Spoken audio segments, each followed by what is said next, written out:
বাতাসে ভাসার মাত্র ৩ সেকেন্ড পরই একসাথে বন্ধ হয়ে যায় দুর্ঘটনায় বিধ্বস্ত বিমানটির ইঞ্জিনের জ্বালানি সরবরাহের সুইচগুলো।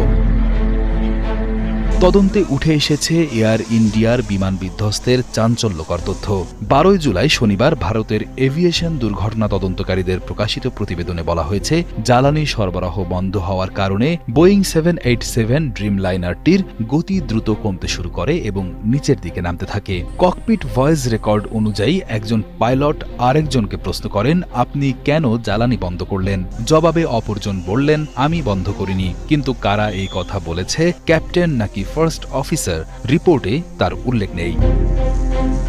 বিশেষজ্ঞরা বলছেন, এই ফুয়েল সুইচ স্বয়ংক্রিয়ভাবে বন্ধ হওয়ার কথা নয়। এটি এমনভাবে তৈরি যাতে ইচ্ছাকৃতভাবে নাড়ানো ছাড়া নিজে থেকে চালু বা বন্ধ না হয়। মার্কিন বিশেষজ্ঞ জন কক্স বলেন, এই সুইচ অনিচ্ছাকৃতভাবে